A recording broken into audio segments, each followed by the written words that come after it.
All right, time now to bring in Adam Vinatieri. He's here on Radio Row on behalf of DiGiorno Pizza, obviously one of the greatest kickers that's ever played in the NFL. I'm excited to talk to you. Nerd out on special teams here a little bit, if we can. You up for this, guys? So this guy, Adam, all he wants to do is talk special teams. When the special teams coordinator for the Bears shows up on Wednesdays or Thursdays at Hallis Hall, the smile on his face is unbelievable. So I feel like me and Nick should actually just get out of the way here. Yeah, nice. Well, hey, it's a third of the game, and a lot of people realize it. Some people don't, and the good coaches out there understand that if you can win that facet of the game, you have a huge advantage. In this day and age, how many times does it come down to a big play on special teams? I mean, every time a play happens on special teams, it's a potential huge game-changing play. So you're not wrong for enjoying that stuff. If you can find a way to have a Devin Hester on your team, you're going to be damn good and you're going to win games. Yeah, and that's the big story in Chicago is whether or not Devin Hester will get in the Hall of Fame tonight. I think we're all in agreement that he should. I agree. But where do you come down on that? Obviously, I mean, you should be in the Hall of Fame too. Quite frankly, the specialists don't get enough love, in my opinion.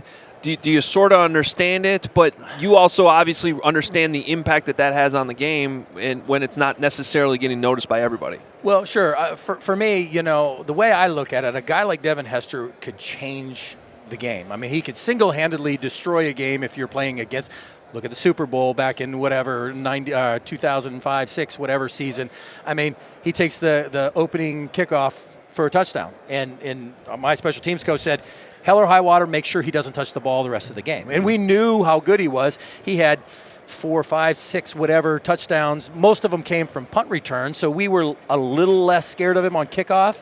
But when he did that, we broke the sword. We said, no more. Like, don't let him ruin the game for us. And we kept the ball away from him the rest of the game, and that really made a difference. So when you got a guy that's that dynamic, that can physically ruin or win the game for you, in my mind, he's the best to ever do it by far. And there's been some great ones out there. Don't get me wrong, but Devin was a different kind of guy. So if I had a vote, I don't have a vote, but he definitely would be in if it's up to me. So I've nitpicked the argument. You played with Brady. You played with Manning. I'm like, first ballot. That's that dude. Devin belongs in, but I'm saying he should be he's not that guy. He's so put him on the second level. Bears fans hate me for it, but I think that feels like more right to me considering everything that you boil into it. Well, and I look at it this way too. It's so damn hard to get into the Hall of Fame. I mean, everybody that's eligible, when they give you the list and the last 15 guys, every single one of those guys deservedly should be in it. So to be a first ballot, you've got to be a guy that's just the elite of the elite. That's crazy. Okay. I think Devin is the elite of returners. But if you say, well, he doesn't make the same impact as Tom Brady.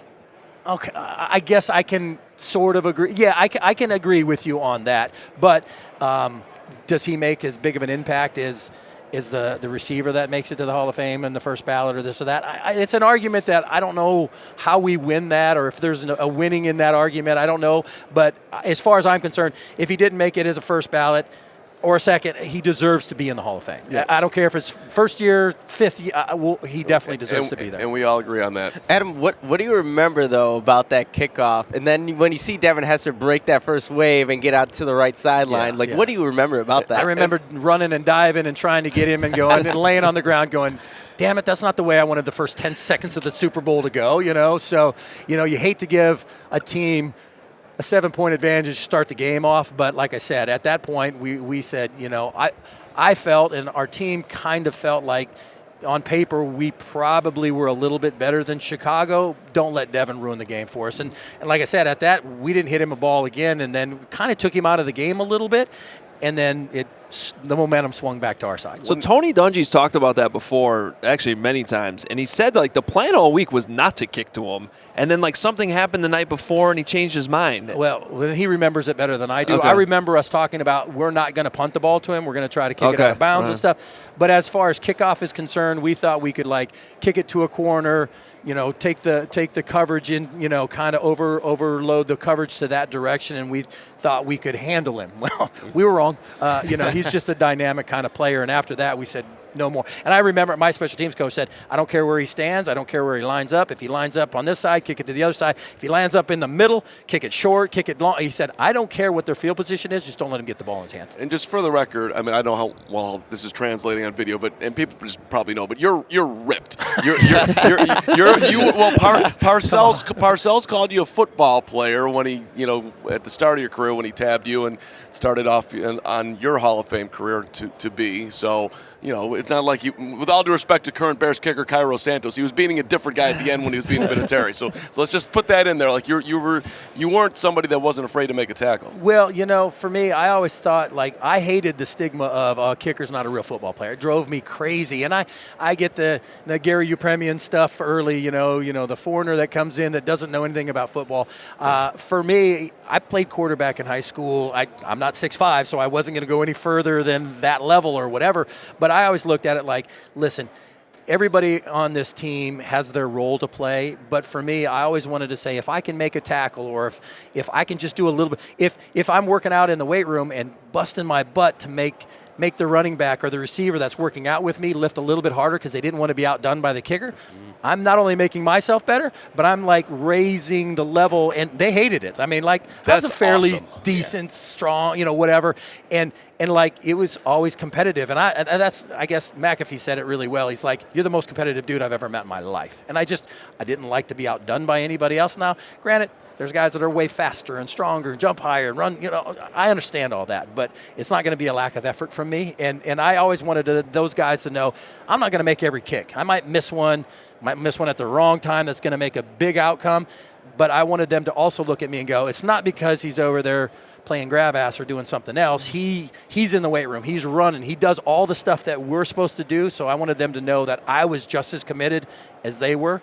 And so I think that's kind of what makes good players even better, when you can not only make yourself better, but you can elevate the guys around you. So that sounds like you're a football player who realized my chance to be in the NFL is kicking. So it's not something that came natural to you. You almost had to learn it. Is that fair? I always say I didn't choose kicking. Kicking chose me. I excelled at it when I was younger, but I realized that I had limitations like everybody. But, everybody sits there and thinks that the NFL is full of exceptionally awesome athletes. And, yes, that is true.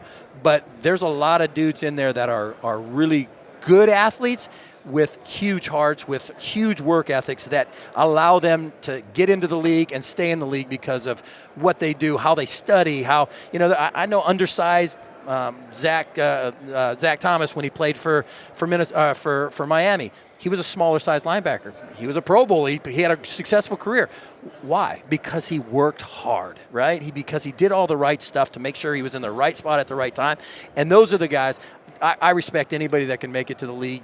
You did what you needed to do to get there.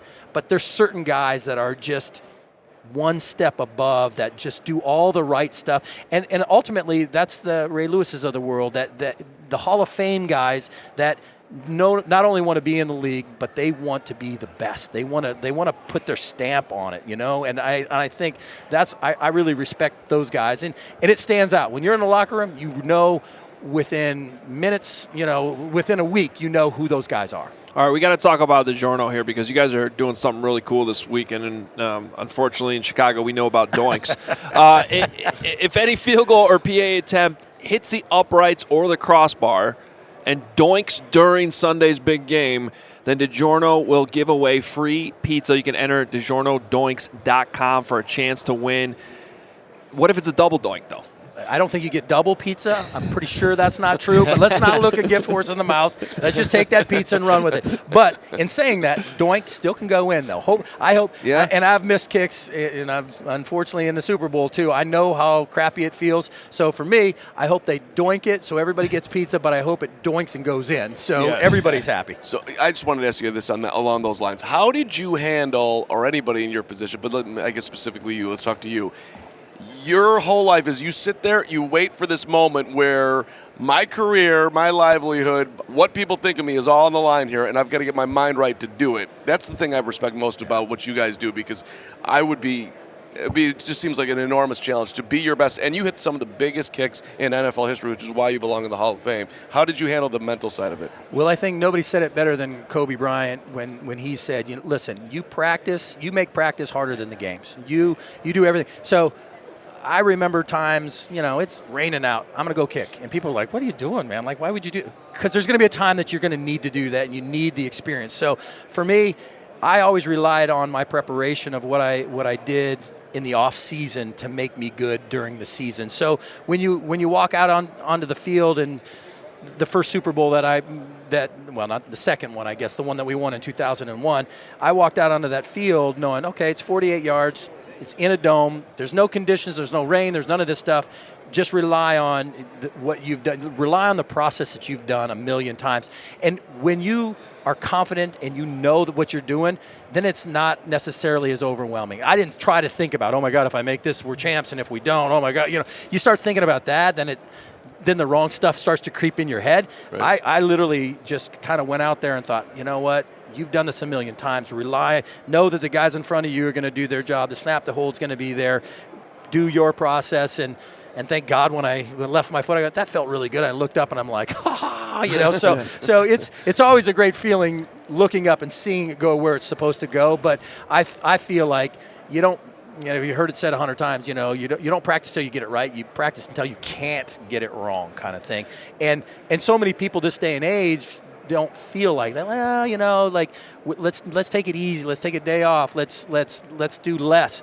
I'm old school. I think, make practice more difficult, so when you get into the game, you've been there, done that. And I think that's what Belichick does so well. He puts guys in their situations during the season, always situational football. And then when you get, it drives me crazy when I watch a game and some situational football comes up and somebody screws it up. Clock management's wrong or something. It's like, aren't you practicing this? Like you should get this right. Like you should know what to do. And if you don't, you're not practicing right. You know what I mean? Yeah. So for me, football is X's and O's. It's catching, it's tackling. It's not rocket science, but the best guys that practice and know, so it's just instinctual. You don't even have to think about it anymore. You can just react.